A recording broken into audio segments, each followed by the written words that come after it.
I call that the X factor. My whole team, my research team, we call any kind of extra supernatural stuff that goes on with Bigfoot out there. We Yeah. call that the X factor because we don't really know what all it is. But I mean, from people Right. getting zapped, I mean, they're able to zap people like Yeah. it's almost like an electric shock. Yep. Okay, Yep. to people. So and disappearing and reappearing and Right. Right. all that stuff. Speaking of disappearing and reappearing, Speaking of it, I fixed the issue. There was an issue, but my lord, thank you. Got it going. Continue on. I got it. Okay, something else I got to do. You're back. Yeah, I'm back.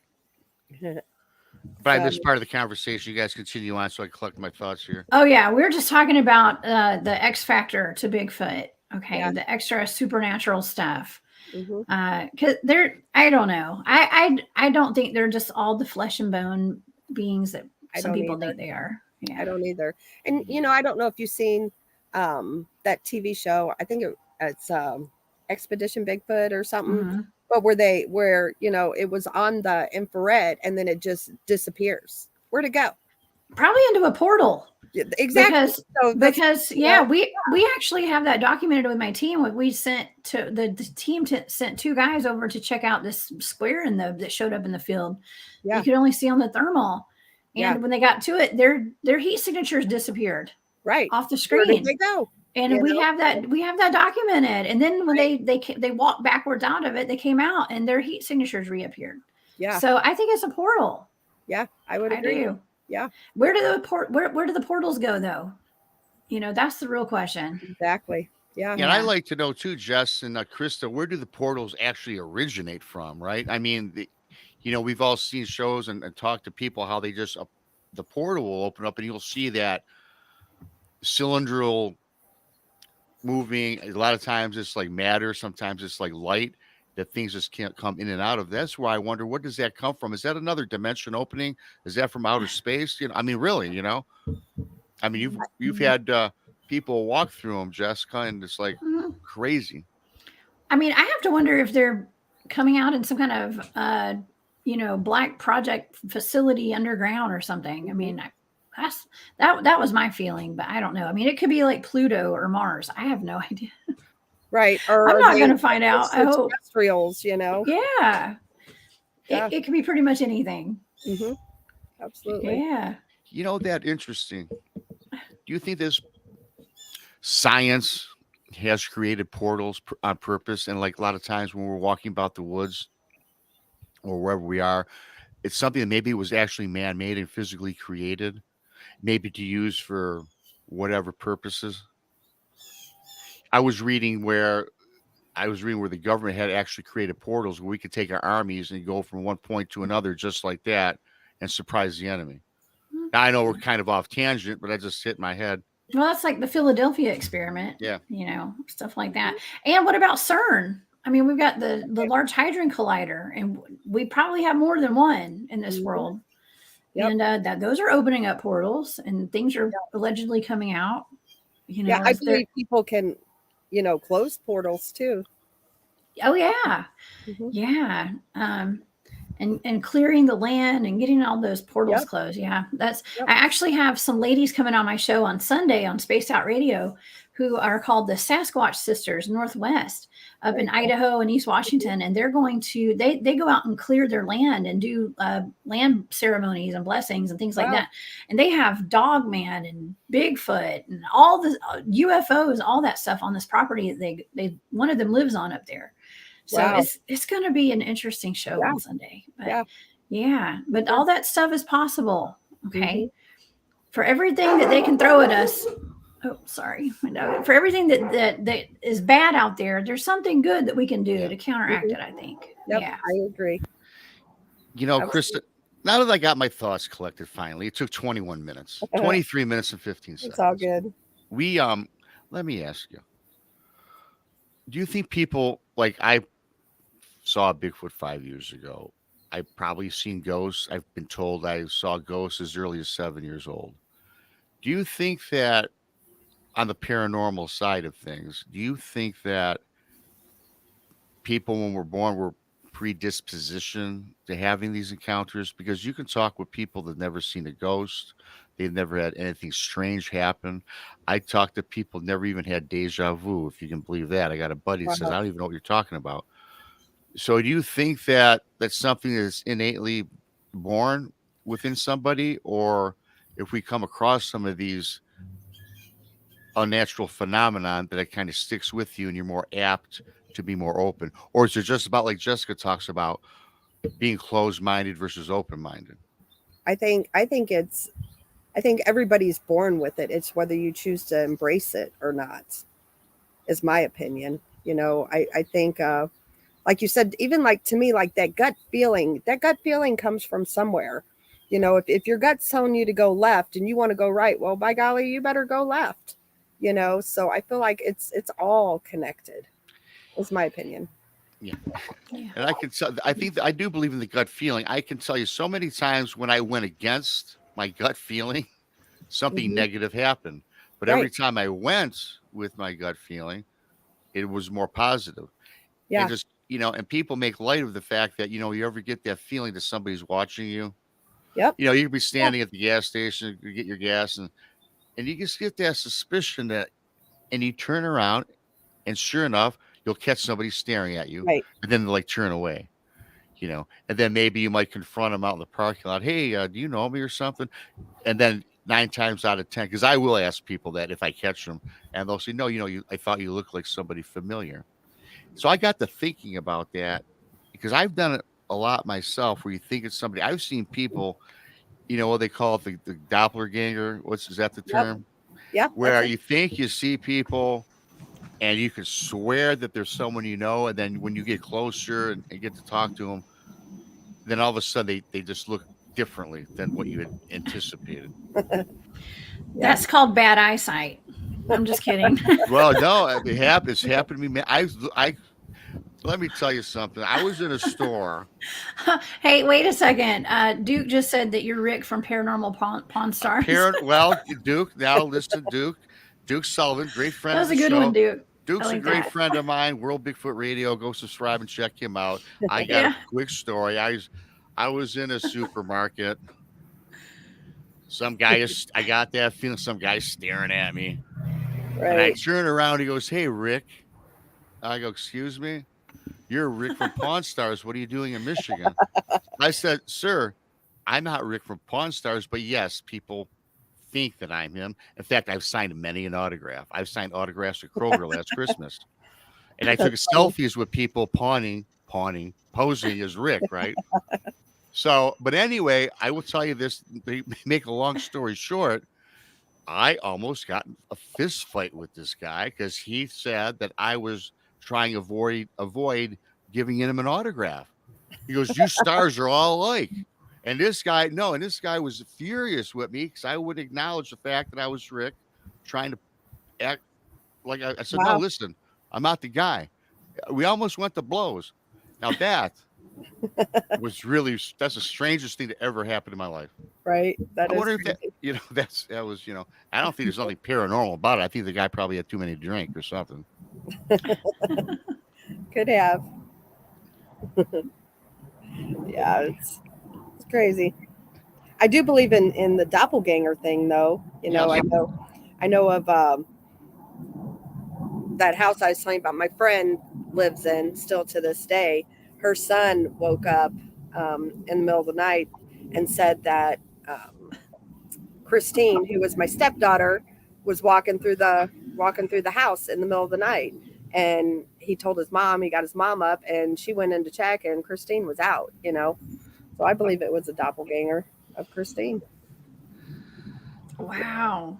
Yeah, and she was just a kid. She was probably 10, 11 years old. Yeah, that's a little creepy. Yeah. I don't know. I mean, it could have been like her astral body or something too. Who knows? Could have been. I don't know how that works. Yeah. Yep. Back then, though, I was scared of like ghosts and stuff. So it was freaking me out. Yeah. I mean, I'm still scared of ghosts a little bit. I mean, I'm not scared. It's just startling, Yeah. You're supposed to be home alone, not with, some random person walking around your attic or something. Right. So, and I tell you what, not so much growing up as a kid because I think as a kid I did see ghosts. I used to see like a apparition on the wall, and it looked like a actual. I was about 5 to 7 years old. There was an apparition. It looked like a person with a sheet over his head with black eyes, and I've seen it my entire life. In fact, then it went away for several years, and I got married, moved into a house with my wife at the time. I saw this same ghost, but as a kid, I said that I was dreaming or whatever. And this has gone on pretty much throughout my life. Different things. I've seen ghosts in bars and restaurants, Mm-hmm. particularly the one that I worked at. And now we talk about getting older. Jessica talks about being scared of ghosts or whatever. And ever since I realized that I did see things, and now the thing that I can't do today is I can't watch anything paranormal or demonic on television because it seems like I manifest these things. I really have, and I get the weirdest dreams after I wake up a lot of times, like, whoa. So I literally had to stop doing these things. So my Mm-hmm. question is, do you think if you really are in tune to it, if you got that vibe, if you got that open mind and you explore these things as deeply as a lot of us do, because I certainly know that I do you think that opens up something and makes us more, it makes it more apparent where we can actually get a manifestation out of our own mind or imagination? Or is it the imagination or is it something that's real? I don't believe it's imagination. I believe it is real. And I think you can overdo anything. If it becomes an issue, then yeah, absolutely you can manifest things. And if you don't, there's a house over in Atchison, Kansas that very, very haunted. I was told never to go by there, and I haven't. But a friend of mine lived in the house and made the house famous. What are you guys laughing about? I'll put it up in a minute. It's a comment. It's not you. We're not laughing Okay. at you. No, Okay, we're not it's Dave. laughing. We've got Oh, Dave Scott in the building tonight or today. I'm Uh, sorry. thank That's you okay. for It's all that. good. Thank you, Dave Scott, for that. Bigfoot Rob has webbed feet. In case Yeah. nobody can hear, in case you can't see it. Well, I was the ace swimmer on our swim team. Those web feet did help. Yeah, Oh, I went right through that. I should have been the next Mark Spitz. oh my gosh, you're like a duck. You know. Oh my gosh. So, Hey, Dave. Sorry to interrupt. I'm sorry. This show is going Okay. on. This show, Chris. I apologize. Kind of went off the rails with me having tech issues. It's all good. I had to get my thoughts together. Awesome guest, Krista Tweedy, It's all Bonds and good. Booze on YouTube. Great show. And so anyway, back to the manifestation. So you think that it's not actual I believe imagination? it's Real. Yes, I do. So my friend that lived in that certain house over there, and he told me never to go by there, and I haven't. But yet, I've had dreams of that house, and it's been years ago, but it was right after he had told me never to go by there, and I did. Like, that house came to me in some dreams. So yeah, I believe so. Just thinking about it, I believe that's what happened. And do you think you can overthink these things? Because I got to tell you what, there was a part of my life not too long ago where I was literally afraid every night to go to sleep. Hmm. I tell the story about I'd be sitting in my chair set up. I got this room where I watch television at, and I'd be sitting there. And again, I've said this story before. Maybe people haven't heard it. Maybe Krista, you have not. Maybe you can offer advice. I see this mist coming down my hallway, and Hmm. it come down my hallway, and I'm looking at it. Now I'm awake and I'm watching television. I know that I'm awake. I have to be awake. But man, I look at this mist is hovering 6, 8 inches off the ground. It starts circling my chair, right? And now I'm getting frightful. I'm getting scared, but now I can't move. I'm paralyzed. I'm looking straight ahead. And the only thing I've got is my eyes. My eyes are looking at this thing swirling about my chair. And for the longest time, this happened almost every other night for a while until I got in touch with somebody. They asked Hmm. what my belief system was. Well, I'm Catholic. I believe in God. He goes, well, next, if this does happen, he offered two things: start saying the Our Father, whatever prayer, or get a cleansing. Well, at the time, I'm like, cleansing, whatever. It happened sure enough, and I started saying a prayer, and it kind of vanished. A week later, I had my house cleansed, and I haven't had that problem since. So, what everybody's talking about, these paranormal experiences, I think there definitely is a connection. And Mhm. unfortunately for me, mine had to been demonic in nature because when I started praying to God, it went away. So, as far as I'm concerned, so now I am scared at night, even today. That's why I Mhm. don't watch anything scary at night anymore. Yeah, I can understand that. I can definitely understand that. For me, it's not that I enjoy going out and looking for ghosts. It's about helping people and doing the bad cases. I feel like it's my calling.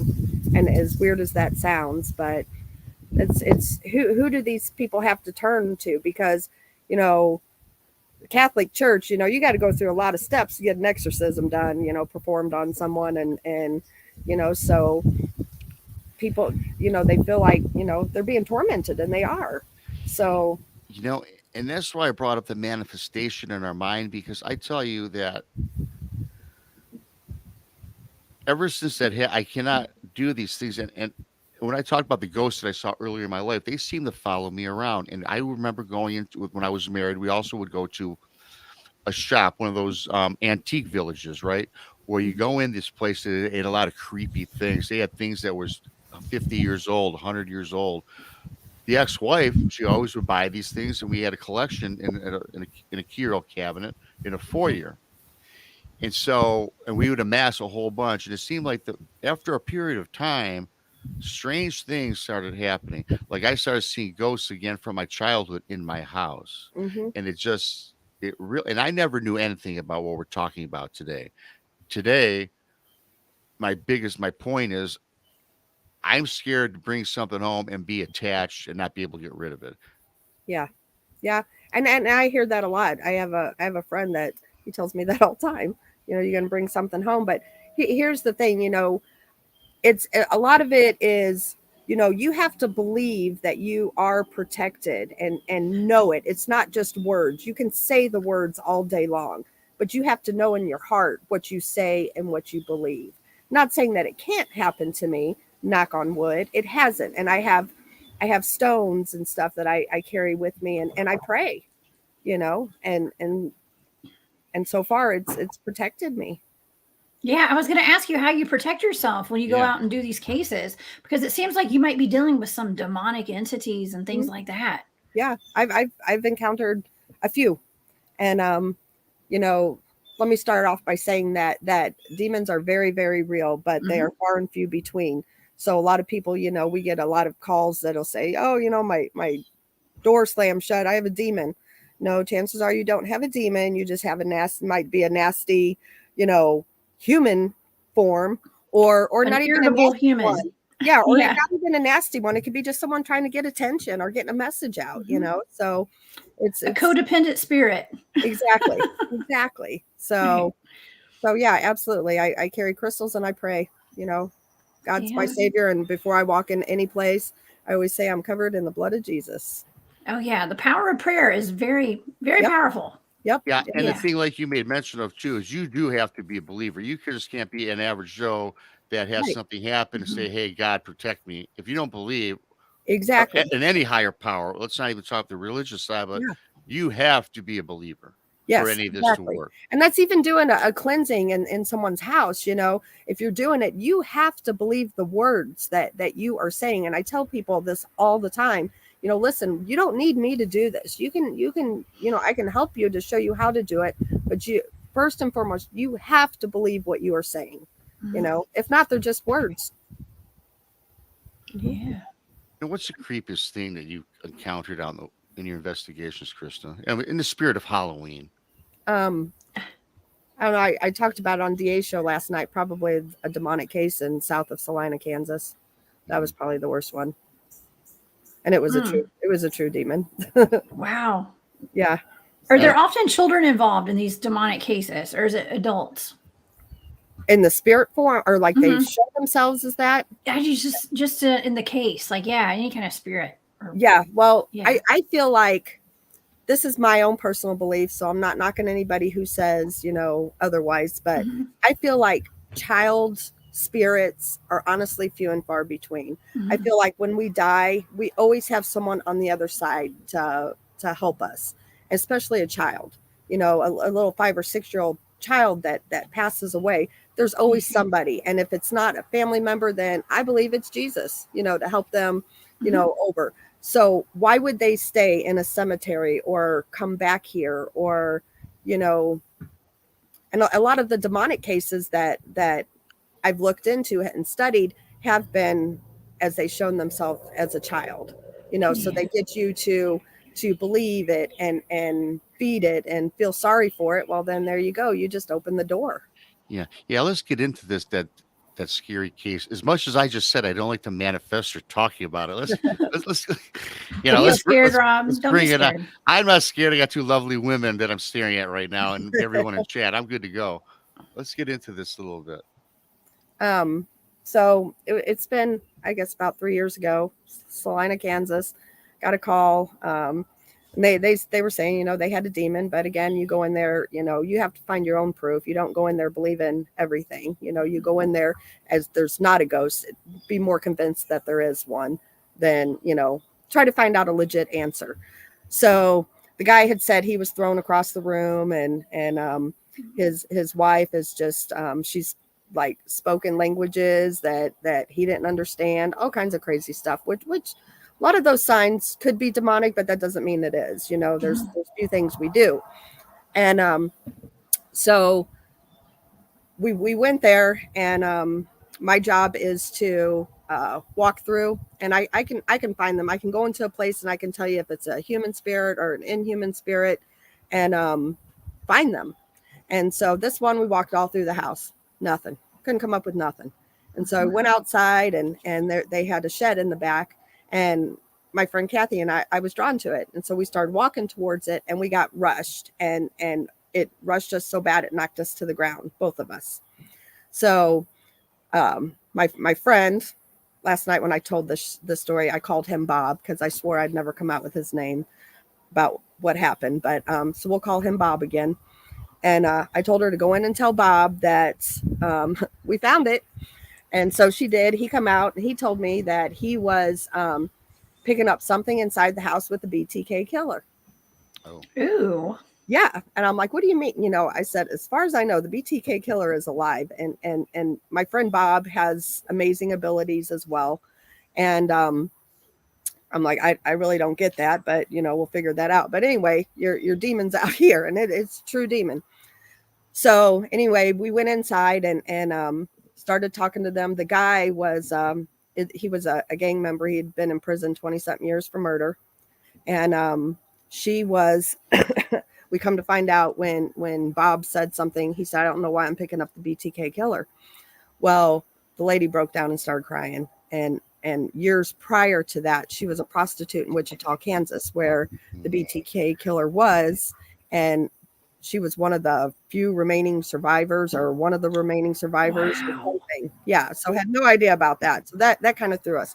But he had told me that he thought, he said it was like the BTK killer was talking to him when he was getting these messages. My friend Bob did, about this whole house. So I'm like, okay, that's weird, but you know, it's kind of a demonic thing. They can do whatever they want, you know, so they could be, who knows? It could be the BTK killer mind speaking to him. I don't know. But yeah. Go ahead. No, that's fascinating, because I studied, well, not that I studied, I remember watching a lot of the BTK killer, and I think he started doing his 20-30. He was doing these crimes 20-30 years, and he was Yeah. a member of a city council, held a good job. I think he was a mailman, but he did something, and this guy was a member of society. I mean, he was well Yeah. known. And to me, either you've got an IQ that's just through the roof, or perhaps, you know what, he was possessed, or maybe he was influenced by demons. Yeah, absolutely. And so, to make a long story short, and like I said, I swear this on the Holy Bible, this is the honest to God's truth. When Bob said he was gonna call it in, and I've seen him at work, and the things that he does is amazing. So I had no doubt. But he told me to stand in this hallway.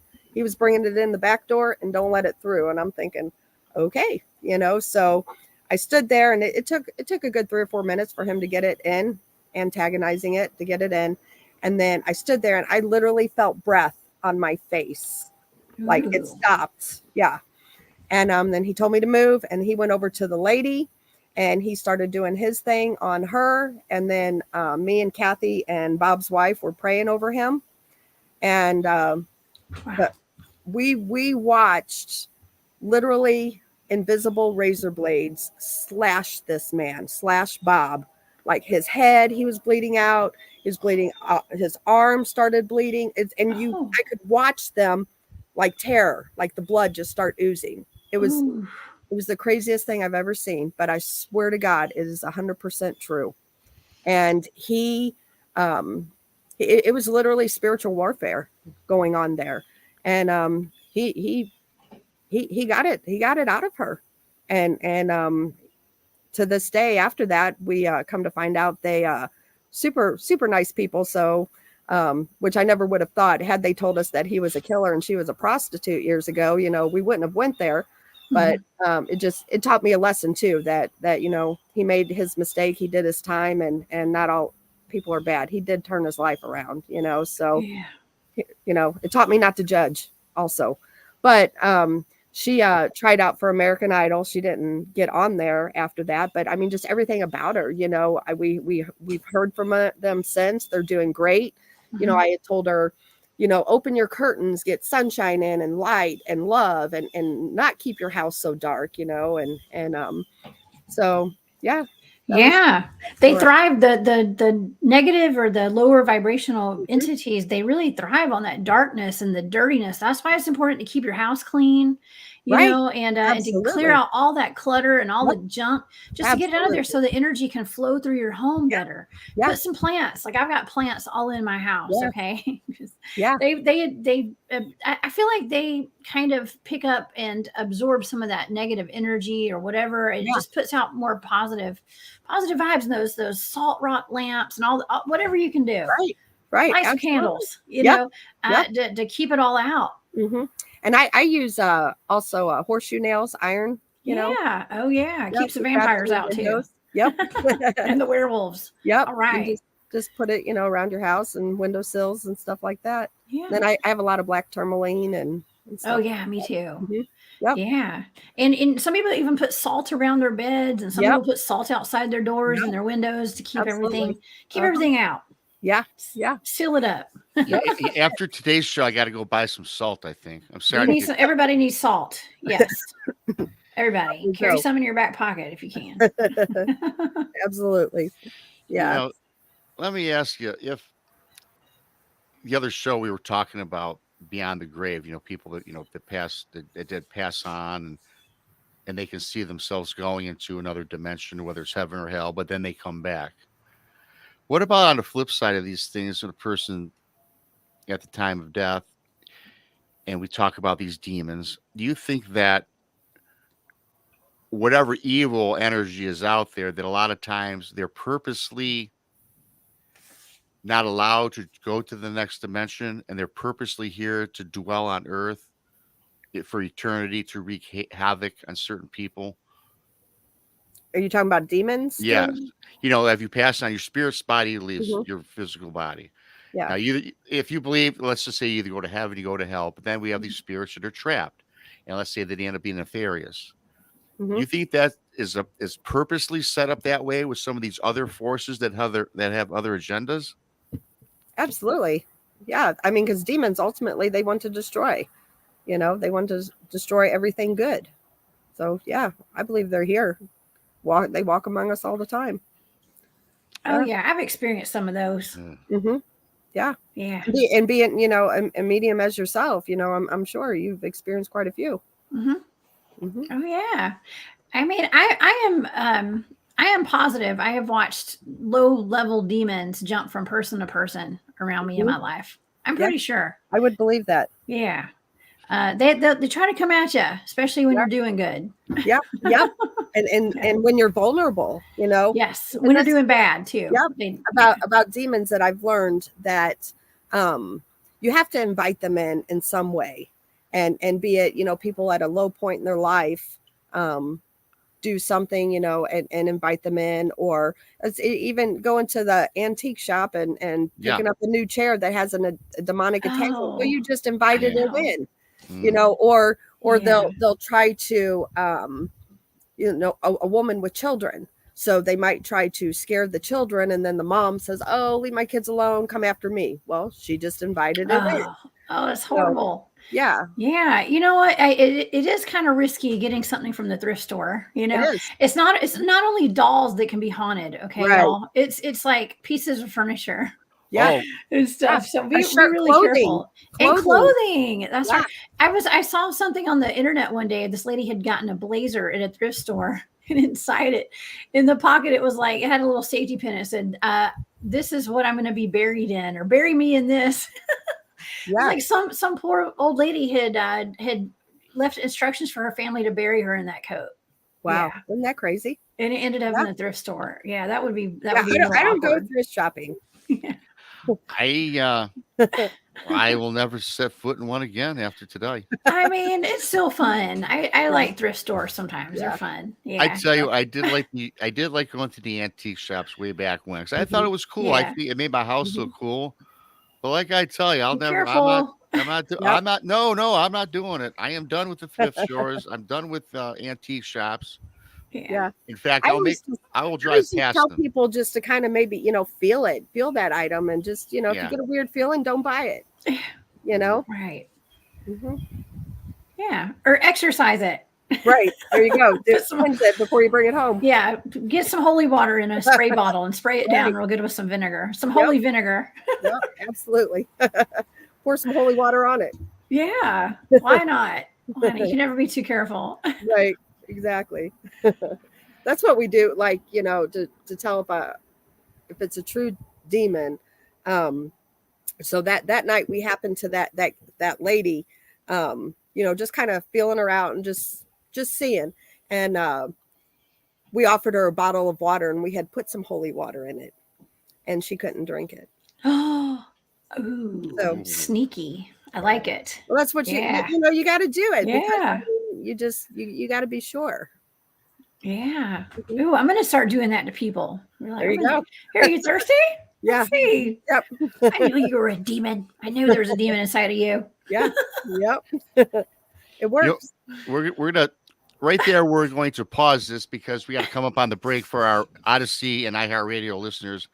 Everybody on Odyssey and iHeartRadio, you have to subscribe to Bigfoot Mystery Rob, Texas Front Porch, to get the next 30 minutes or so of the show. So we do have to take a break. Subscribe, like, and share. We'll be back after a quick 5 minutes. Thanks. Lovely show. Krista, Tweedy, we're talking everything paranormal along with my lovely co-host, Jessica Jones. We'll be back in 5.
Four minutes to go, folks.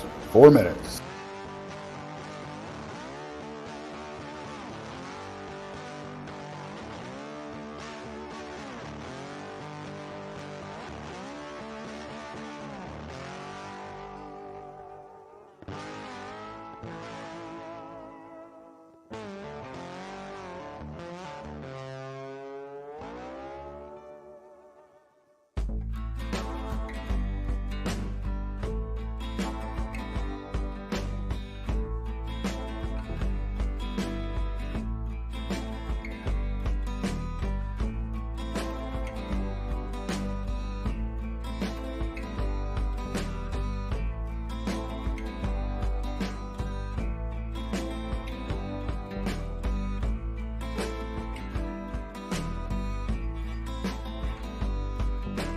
3 minutes. We're almost there.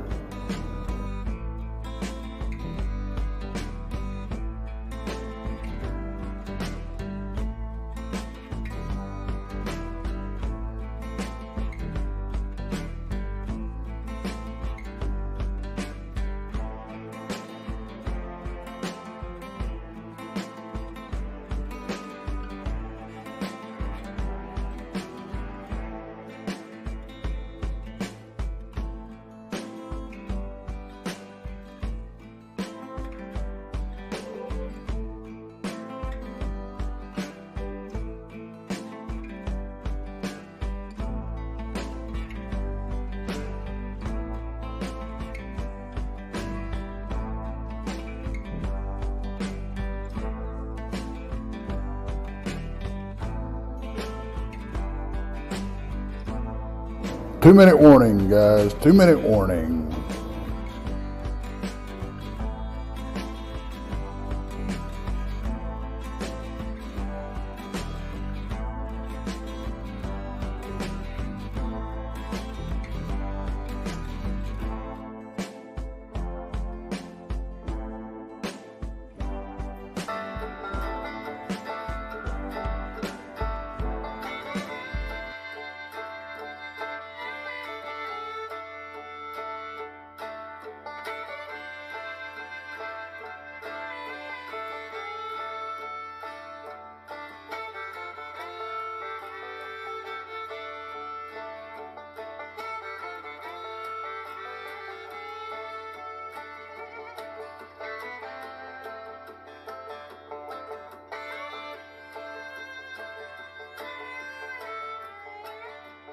One minute.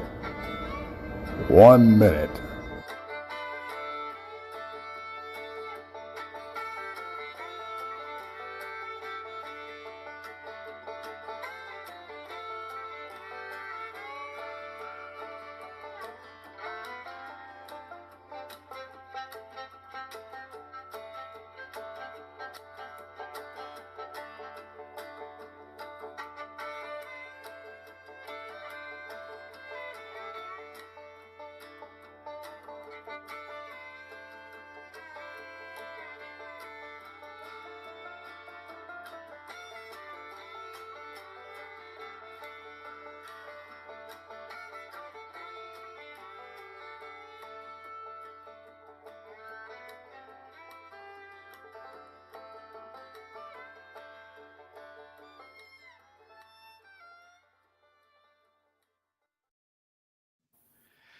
Hello, everybody, and welcome back to Brunch with Bigfoot, Michigan Rob, with my great guest, Krista Tweedy. Go subscribe, Blondes and Booze on YouTube. Also, Jessica Jones, my co-host, the Cryptid Huntress. Subscribe to her. Please. Subscribe to her as well. Yes. Of course, BMR and Tex, our whole gang. Great show going on right now, and I like to get into something about paranormal investigation. Like if I was to go out and start my own investigation, let's say there's a haunted house around the block that I was interested in, Krista. What are some of the fundamentals that I should look for or attempt to get any special gear or anything that I would need to do as a beginner, a novice to get started? I wouldn't recommend it at first. Well, of course I'm not going to do it, but you know, it's very time consuming and it does cost you money out of pocket, you know. But if it's something you wanted to do, then I would suggest tagging along with other teams and getting experience that way, not just going as a new person, you know, out in the field. And, you know, as far as equipment, just even like a little EVP recorder, you can buy them $30 at Walmart, you know, that type of thing. Maybe just start with something like that. And then as you get going, you know, you can build your equipment. But me personally, you know, I think your own body tells you more than any of that equipment. I don't care if you have abilities or not, you know, just if your hair stands up or you get a weird itch or, you know, something like that, that's pay attention. Yeah. You know what? That's a good point. You know, trusting your gut and how your body reacts to stuff is Right. number one. And then also, I mean, you could even just use like a pendulum or dowsing rods or Yep. something like that. to communicate with spirits, or just pick up on any kind of energies that are around. Yeah. And those are pretty simple tools right there. And cheap. Yeah. Yeah, absolutely. And I personally, I can't use dowsing rods because I can't hold my hands still enough. I feel like it's me, just barely moving that rod. So I'm not a very good one for dowsing rods. But I will say it's also, the TV shows make it sound, like there's activity all the time. And, 90% of the time you're sitting in a dark room alone and nothing's happening. It can be kind of boring, actually. I mean, it's the same with Bigfoot field research. A lot of times, like these shows, it's actually kind of funny. I don't watch the Bigfoot shows. I try not to, actually. But it's more of us sitting out there just listening and like doing and having a whole lot of downtime, just sitting there observing. Okay, it's just a whole lot of observation out in the middle of the woods. Yeah, basically. Absolutely. Yeah, absolutely. It's not what the TV shows make it out to be at all. No, it's actually kind of funny that people think it's exciting and adventure, and it is exciting and adventurous. But a lot of times it's just us sitting there being quiet, listening. I would imagine on a lot of these shows they have a 1 hour show on TV, and everything is just all these sounds or whatever they're hearing. I imagine but they're probably sitting there for 10 days, and they're probably until they finally got something, right? Yeah. They edited it all together. A friend of mine of Blondes and Booze is Katie Stafford and his wife, and he was just on Devil's Perch show on Discovery Plus and a couple others. But like he said, he's gone for 2 months, and his evidence, that they actually get, is very minimal, and it takes months to record, 7 shows. Because they're sitting in a room with nothing happening. Oh yeah. Mm-hmm. I feel them. I know how it is. Yeah, yeah. Me too. It's not what it's not all glamorous. People that are Bigfoot researchers or into researching cryptids, there's always some sort of maybe danger or something that possibly could happen or in your journey. But let me ask you though, to me, I think, especially if you're a novice or you go out haphazardly, I think that diving into the paranormal or researching demons, ghosts, whatever your flavor, I tend to think that'd be quite dangerous. Mm-hmm. Absolutely. I mean, does it depend on your mind? This is. I don't care if you're out there looking for Bigfoot or Dogman or doing the ghost thing. I think any of it can be dangerous. Yeah. Yeah, I just go back to my thing is just being attached. You get some entity that doesn't want to leave you alone. That would be more petrifying than seeing Bigfoot. And I saw a Bigfoot that scared the daylights out of me. But I think to see something demonic, that that life form, that mist that I had in my house. Yeah, I always tell, but before I leave, and a location, I always say, you're to stay here. You're not to follow me. And then when I'm in my car driving down the road, I'll kind of like open myself up. Just make sure I don't have anybody tagging along, Yep. Yes. Yeah. I don't know. It can be dangerous. That's why I don't recommend anybody who's never done it. I feel like they should go with seasoned investigators, it's just like running out in the middle of the forest looking for Bigfoot by yourself. Not a good idea either. No, not at all. Not at all. It's certainly, I know Jessica does not recommend that. No. I mean, I'm bait all the time. I like being bait. I know. But when you're bait? I'm bait. What was that, Krista? Were you packing when you're bait at least? I'm always protected. There you always. Go. I mean, I don't leave my house without something to protect me with. Yeah. So of course I'm going to have something out in the woods. Okay. And I know some people are against that and they say, no, they don't live my life. So Yep. I have to do what protects me in mine. Okay. Right. So, it is. I mean, it's not smart going out there by yourself.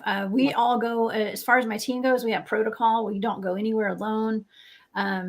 We always have our Beofeng, our CB radios, we have portable CBs, and we have somebody back at base camp. And when we're out gallivanting through the woods at night, we're in teams and we are in constant communication with base camp.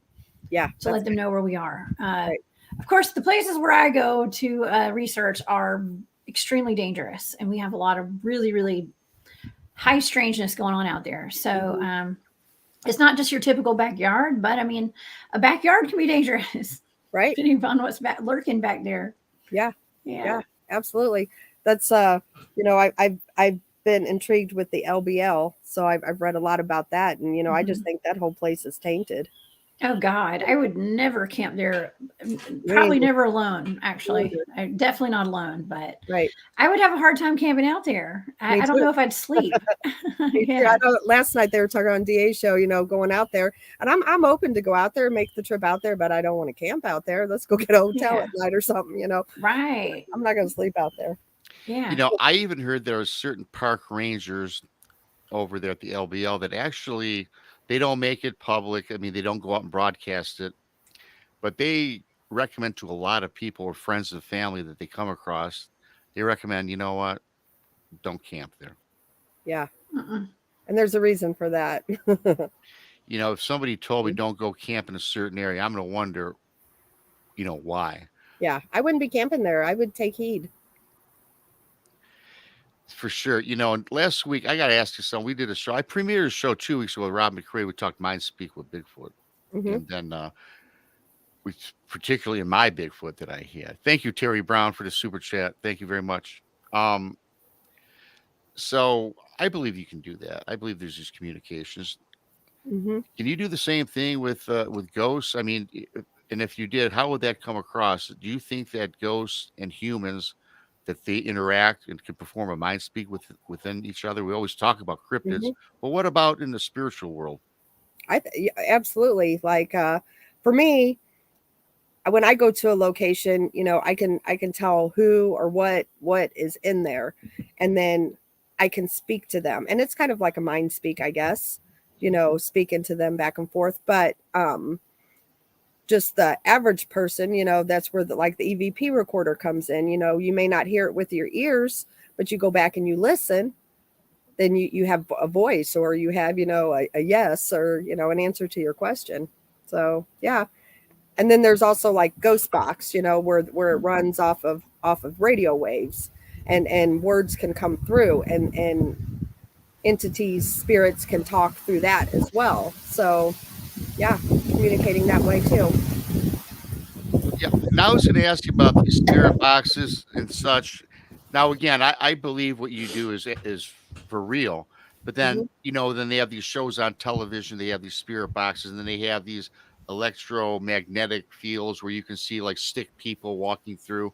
I mean, is that for real stuff? I mean, is this not a gimmick, or is this something that you really do use in the field, and it's something that you can rely on? And I'm not going to say 100%, nothing's 100% or 100% factual, but when I watch a ghost hunting show, me personally, I think a lot of it is kind of out there. Yeah. But in fact, according to you, though, these are actual materials you do use, and they are legitimate. Yeah. Well, our best evidence, like how we do it, if you have two pieces of equipment acting the same time, then that's more legit than just one. Like, you know, like your cell phone, we put our cell phones on airplane mode because cell phones can interact with equipment. You know, there could be, we do a baseline reading. So you go through with like an EMF and check, you know, like electric boxes and, you know, things like that, and try to discount, you know, certain things. So yeah, I think the equipment, it can be a tool. But like I said, I always recommend having two pieces of equipment, you know, and see if they both, you know, either light up or ding or whatever, you know. That's more credible to me than, you know, just one piece of equipment that somebody may not have put their phone on airplane mode, but yet, you know, K2 is spiking. So, Krista, do you guys use REM pods? Oh yeah, out there. We use REM pods too when we're out in the field. And, Really? And well, we did. Yeah, we set them up around base camp and stuff, but we've gotten to where we just don't anymore because they just go off all night. And well, you might need to reset them. Do you reset them? Oh yeah, like I said, we quit using them because there's something that, you know, and they all go off at different times.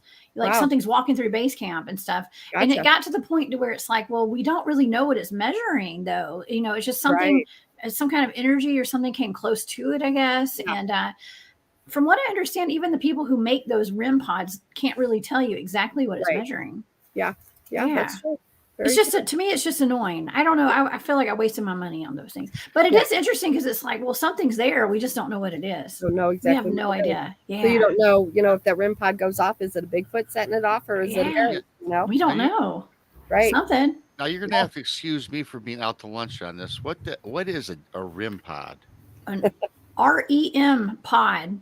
I don't know. It's got something to do with electromagnetism. Yeah, I don't know. I just It's had like to just a ask. I little, don't know. it's a little round box, and a round box. That doesn't make sense, but it's like a little round, circular cylinder. device, cylindrical. Yes. Yes. It has a little antenna that sticks up on the top with some lights on it, and you just you sit it down, and whenever something comes close to it, like if you put your hand close to it, it'll go bzzz, and it makes a loud beeping noise. Mm-hmm. So when anything comes near it, the REM pod will go off. Yes. And after a while, it gets really annoying if you're trying to sleep at night. So it's not a Tide Pod that you put in your It's washing not. machine. You don't. Nope. The kids aren't eating them. Yeah. Okay. No. Okay. It's a REM pod. REM pod. Yeah. Yeah. And I'm like you too. I have had them go off at like private cases. Like this is just there's no way, and then you reset it and yeah. I think they're awesome because it's just letting you know there's something there. But sometimes it's like it'll sit there and it won't go away, and you're like, turn the REM pods off. You know. So have you ever done like the Estes method? Oh yeah. We actually Now have that. I feel like is legit. We do that out in the field when we're at the meadow. We have a place that my team does some research at. We call it the meadow, and we do all sorts of different experiments there. But we do the ST session. Like, I mean, to me, it's cool to do that. But I feel like when we do it out in the field, we pick up on a lot of lower vibrational entities, and I'm not a big fan of that. So that's not my favorite thing to do out there. Yeah. So again, what is that now? You guys got to remember, you guys are over my head here. The Estes, ESTES. So what that is you have one person who is blindfolded and has noise canceling headphones on, and then they have a radio that's getting the radio waves coming through, where only they can hear that through their noise canceling headphones. Well, a person on the outside asks questions that person cannot hear that you're asking. So like, you say, what year is it? And then they say 1822. Well, that you could kind of take that as if, they didn't hear you ask that question. And then, they actually answer you. Mm-hmm. So they're a channel. Yeah. Now that seems pretty, I could go with that. Yeah, we do that a lot. We use that a lot. You know what we find? We all in my team, we all take turns doing that out there, and we all take turns putting on the headphones and the blindfold and the goggles or whatever. Yeah. And some of us are more receptive than others to that. I mean, there's one, my friend Daryl, who's on our team. He is the Estes king. We call him that basically. He's such a clear channel for that stuff, for the voices to come through and for the messages. So I'm not. It's not, like I said, it's not my favorite thing to do. So I don't like it when the spirits are out there, cussing at me and stuff. So I'm just like, I've had enough of y'all. Okay. Yeah. But he's really good at it. So some people are more receptive to it than others. Yeah. Erin, my partner, my blonde's partner, one of them, she's very good at it. She's always the one that wears it. And one of us will ask the questions. Yeah. Interesting. Yeah. So, and we actually did that at back in May at the McIntyre Villa in Atchison, Kansas. And we were all up in the attic. Erin was on one side of the attic. And then Jessica Potter, who had confirmed my Bigfoot experience, was at the other side. And we had one person asking questions, and they were both answering. So, wow. That was cool. We had never done with two of them, going. Yeah. So that was really cool. Cool. Yeah. Again, here's a question regarding, like, let's say somebody wanted to communicate with a lost one. Is it the average Joe? Let's say I wanted to communicate with a lost relative. Do you, just as a novice, I probably can't conjure that up by myself. Is that why seeking out a legitimate or a medium that does this, do you recommend to go through them, or something that I could sit down and if I put my mind to it, I could do that? Or do you need professional help, and I I don't mean feel mentally. like this is my take on it. I mean, if you really want like a in-depth personal message, then yes, get a reputable medium for sure. But I feel like they give us signs also. So, be open to certain numbers or a certain song or birds or butterflies, that they've seen, and so pay attention to that too, because that's also their way of giving you messages, for my belief. Yeah, I get a lot of messages in my dreams. Mm-hmm. I'm always communicating with my friends and families that have passed on in my dream state. Yeah. I Yeah. think that's awesome. Yeah, Yep. the reason I bring this up too, this was last year. My dad passed away actually. This October 4th was the anniversary. He's gone 7 years, and I had this past Memorial Weekend is when I put up my flag. My dad was a veteran, and I put up my flag on my porch, and there's this little screw that I need to fasten the flag into the post. And beneath my porch, I've got a lot of shrubbery and a Mm-hmm. lot of wood chips and such. So if you drop this little pin in there, you're never gonna find it. Mm-hmm. So I go to put up the flag, and you know what good old Rob did? He dropped the Yep, little the pin. pin into the brush. I spent 2 hours on my hands and knees. Literally, because I was upset. It was my father. I was almost in tears trying to find this because that's what he always did. And in memory of him, couldn't find. I look on the porch. You guys, 2-3 hours. I was ready to say, put it to bed and try to get over it. So it was a very upsetting day.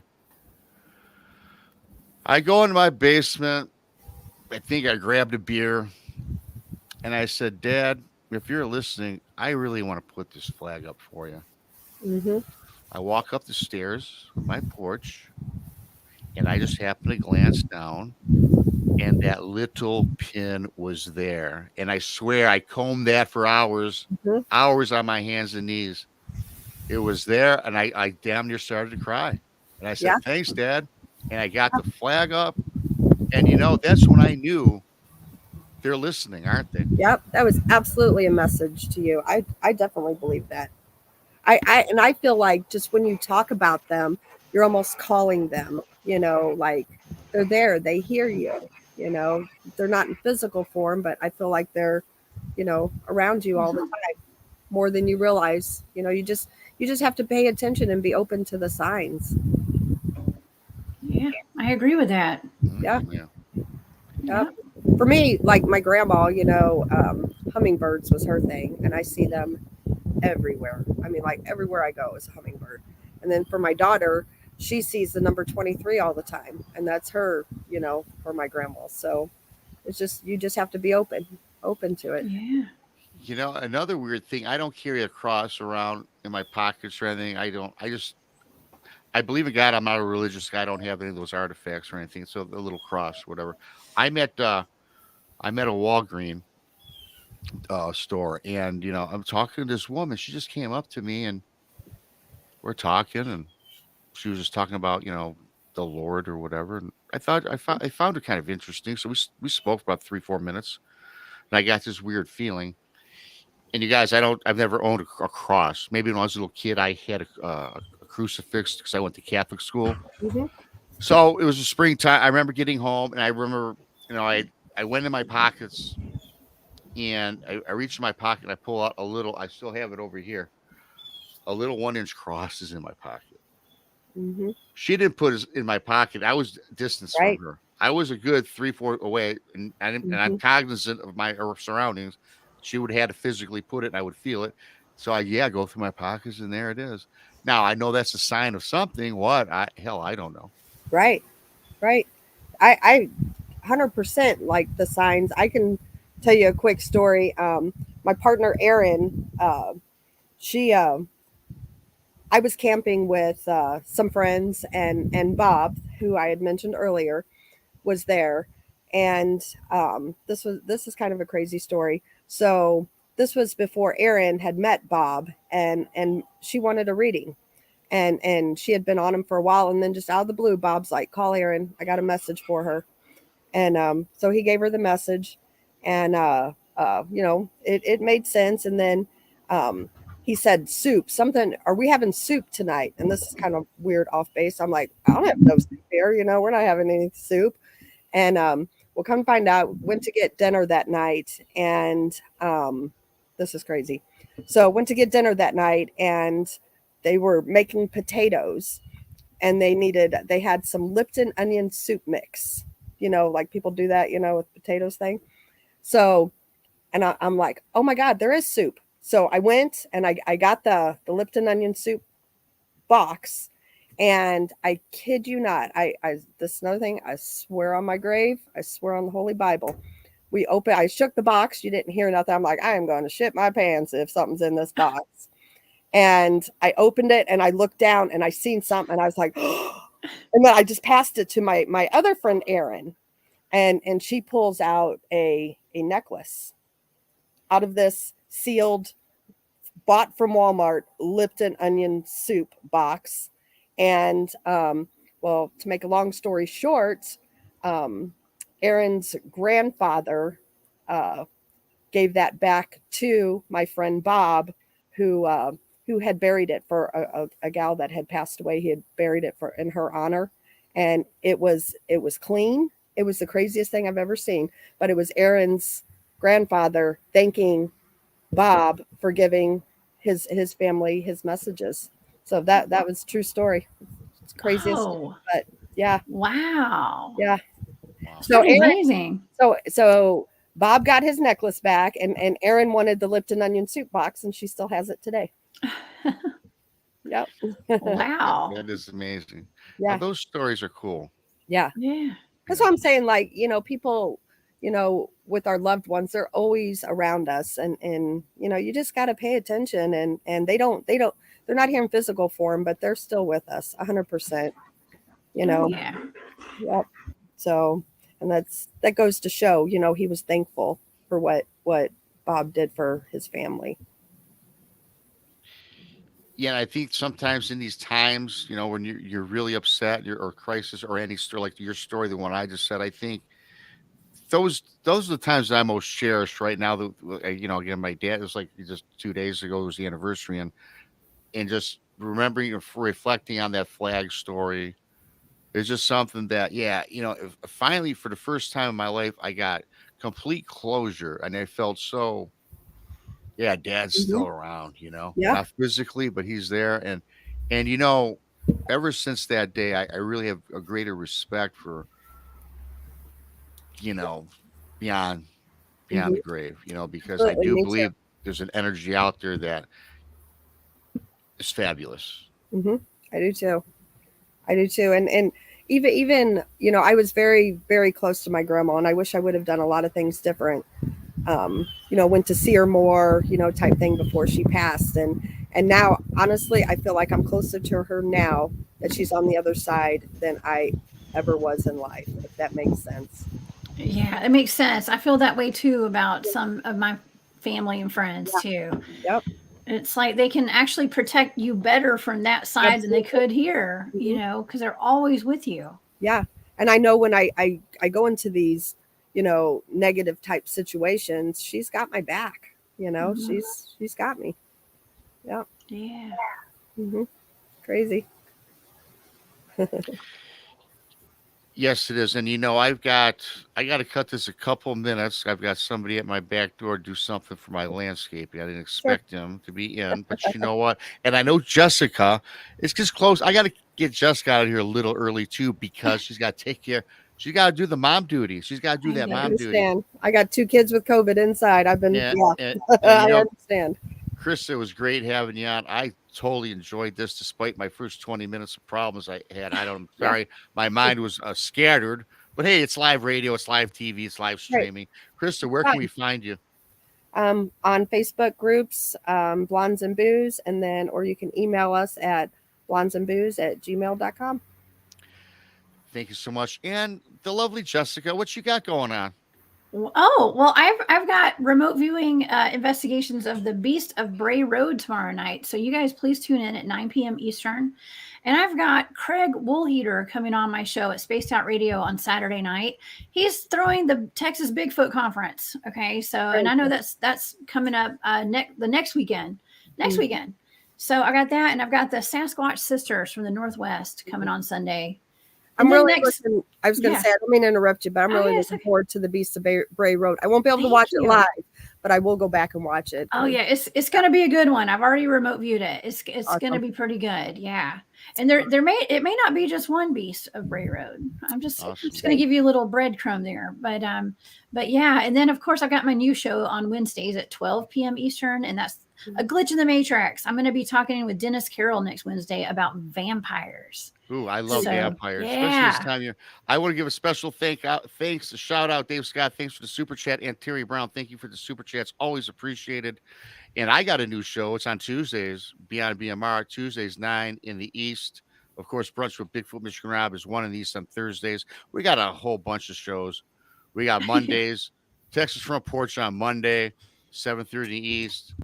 And we've got Jessica's show Friday. We've got on Wednesdays, Jason McLean questions everything. And we also have the Suro Papers tonight on Thursday. A lot of things going on. I will be in Texas with Tex and Jason for the Bigfoot conference in East Texas. I'm looking forward to that. Again, everybody is listening in, man. I love you guys. Thanks for the support. Yeah. Thanks for watching, subscribing. Can I see something real quick? Share this. I'll go right at Krista. Okay. If anybody's interested, Blondes and Booze at 8 p.m. Central tonight. We have a show on psychic kids. So if anybody wants to tune in. Yeah, nice. We'll have to be there for that. Everybody too. My brother's actually going to be on tonight, so it'd be fun. I've watched Blondes and Booze. I like the show. It's a great show. Everybody go check her out. Check out the channel. Check out Jessica, Rob, Tex, Jason, all of us, the whole gang. So many. I got to cut these. We're growing so big now. It's what are you going to say? What are you going to do? Right. Love to everybody. I got to find the button, as Tex would say. Thanks everybody. Love you. Until next time. BMR. For Jessica, for Krista, we're out. Bye-bye.